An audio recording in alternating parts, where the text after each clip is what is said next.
New Zealand and Australia. One Anzac country.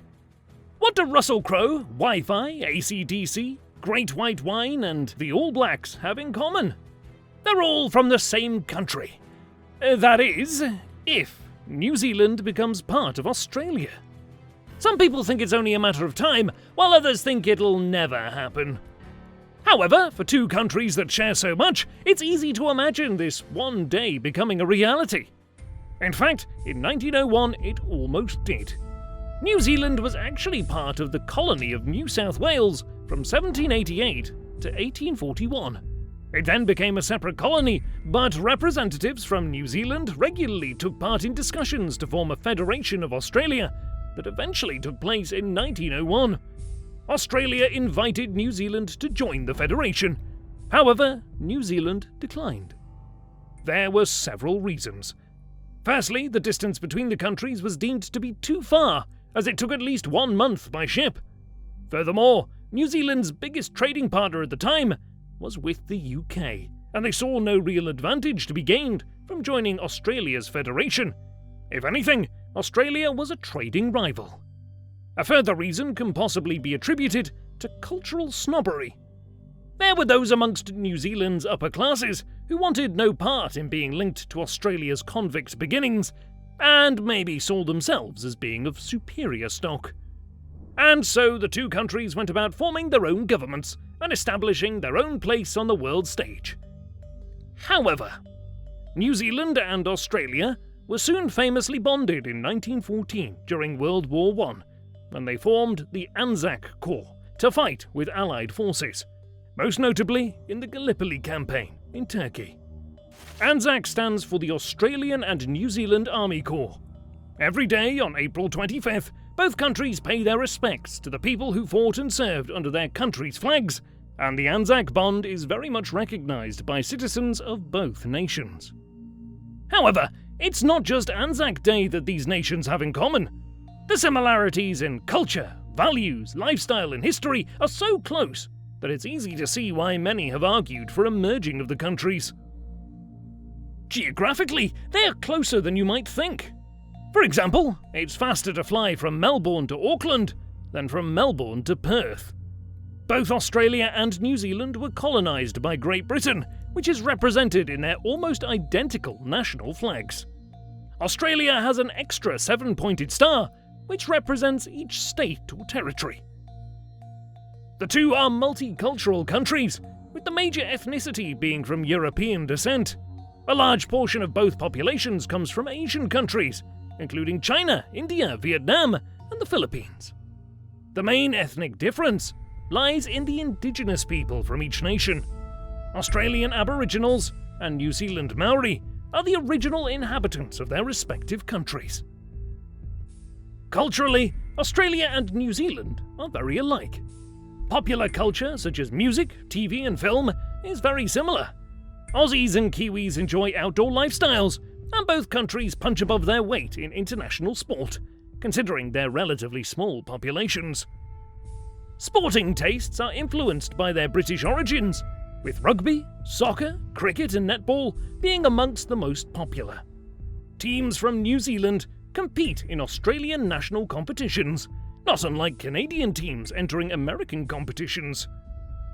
The Trans-Tasman Travel Agreement enables Australian and New Zealand citizens to travel freely between each country.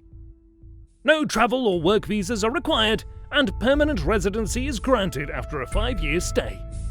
Citizens of both countries are also eligible for healthcare in the other country after showing proof of their residential address.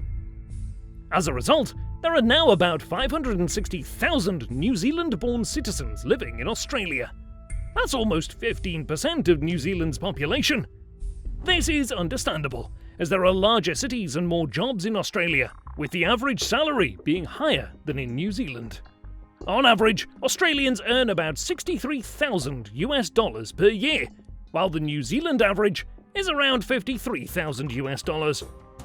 New Zealand is far less populated though, and if you're after a quieter pace of life, it's a great option. Many Australians have subsequently relocated to New Zealand. Australia's population is currently 25 million, and New Zealand's is around 4.9 million. In case of a union, the new country will have around 30 million people at around 8 million square kilometres, or 2.1 million square miles, and that will still maintain the new country on the 6th place in the world by surface, in the exact same place as Australia's. Talking about population, the new country will be on the 48th place, just between Yemen and Ghana, and will have a nominal GDP of around $1.8 trillion. Australia and New Zealand also have strong economic ties. In 1983, they agreed to a closer economic relationship, which has seen the removal of almost all tariffs and restrictions of trade between the two nations.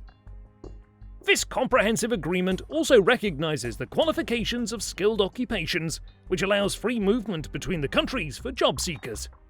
With so much already being shared, amalgamation seems like the next logical step. So, why are some opposed to it? Firstly, both nations are fiercely proud of their indigenous heritage. The Maori race first came to New Zealand 700 years ago, and they make up over 16% of the New Zealand population. Australia's Aboriginal people are the world's oldest civilization, having lived in Australia for over 50,000 years.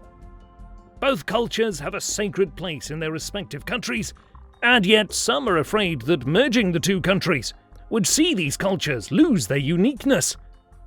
This is debatable. If anything, a merging of Australia and New Zealand could see an even greater appreciation and respect for the two distinct cultures. The economic reasons for merging are clear. Both countries rely heavily on natural resources for export dollars, and a union would make them even stronger.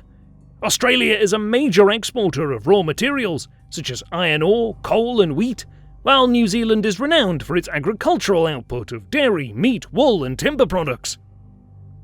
Both countries have thriving tourism and leisure industries, which could be further boosted if visitors could travel freely between the two.